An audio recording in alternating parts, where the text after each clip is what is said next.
Bearing in mind what's happened to the price of oil, it's blown a massive hole in your budget forecast, hasn't it?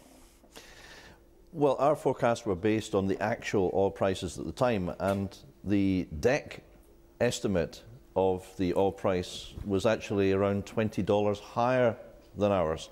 But as Sir Ian Wood, one of the most respected worldwide oil leaders, said this morning, nobody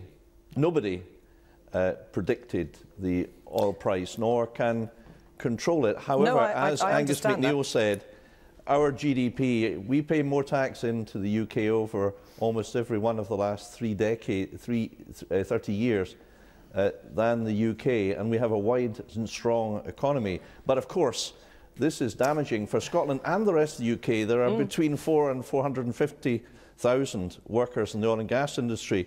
There will be many people losing their jobs down south, and our thoughts are with all of the people who face possible job losses. The need now, the urgent need, is, as Sir Ian Wood argued this morning, and as I argued in a paper to the Scottish Parliament last week, there must be tax cuts now, and the UK needs to address this with far more urgency. Just this morning, Sir Ian Wood himself said that there needs to be an immediate cut of 10% or more, and that should be done in the next 3 weeks.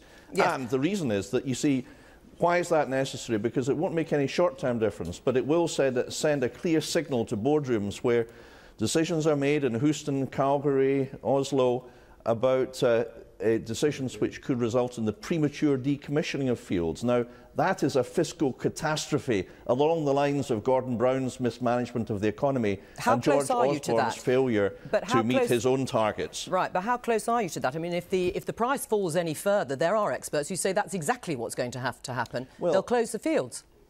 Well, you see, that's the economics of the situation are very straightforward, and that's why the approach that the SNP have taken in calling for a comprehensive series of tax measures, an investment allowance which Alex Kemp, one of the most respected economists in the world on oil, has predicted would have introduced to protect and support between 14,000 and 26,000 jobs over the long term. Right. An exploration allowance, which incidentally Norway introduced in 2005, and do you know what happened there?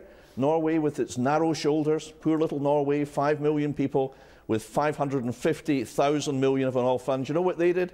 They introduced this exploration allowance in 2005, and guess what? Exploration increased fourfold. They discovered the Johan Sverdrup and other major fields. But let me take you and back. Therefore, the tax revenue is a direct factor. It controls the success of a nation's economy. Yes. And sadly, we've seen mismanagement from the UK for several decades.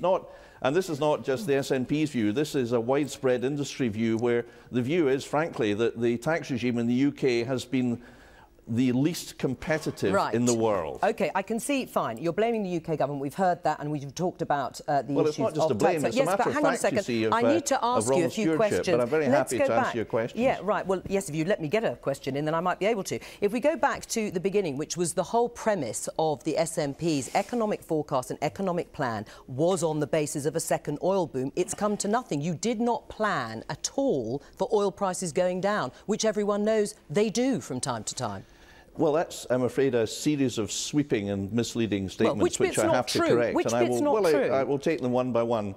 First of all, our plans weren't simply based on oil and gas, as Angus McNeil and already have stated. Was based on oil revenues. Well, no, because it does not form, for example, as significant a part of our economy as it does for Norway. Secondly, it's wrong because it fails to take account the overall fiscal position that, yes, we have a net deficit, but far less than the UK. Thirdly, it doesn't take account of the fact that the stewardship of oil and gas for the UK has led to the fact that there's an oil fund of zero like Iraq, compared with Norway, which has pursued the correct tax policies and regulation policies, incidentally, because the regulation has been so bad in the UK that the UK government have had to create an entirely new body to take it over. Right, and I think there is much more to be done there. But you see, the really important thing now is to avoid premature decommissioning of fields. And the reason why the tax cuts, the whole industry in Aberdeen, and I've spent more time in Aberdeen than the last 4 energy ministers that I've had in my short time as energy minister have had put together by several times. The industry, believe me, please, is calling for these measures and calling for them I take that point. right now, not in March, but right now. And you see, if that doesn't happen, then there will be an impact on jobs. And incidentally, the impact on jobs won't just be in Scotland, it will be in England as well. Yes, you've made that point, that it will affect jobs. But let's go back. I mean, Alistair Carmichael, the Liberal Democrat, claimed that the fall in oil prices would have left an independent Scotland with a £15.5 billion budget shortfall. Yet you predicted £20 billion would be generated over the same period. Do you accept that? No. Our predictions were based on actual prices and were, of course, But you predicted £20 billion would be generated over that same period, Our predictions were based on the fact that oil extraction is a long-term process.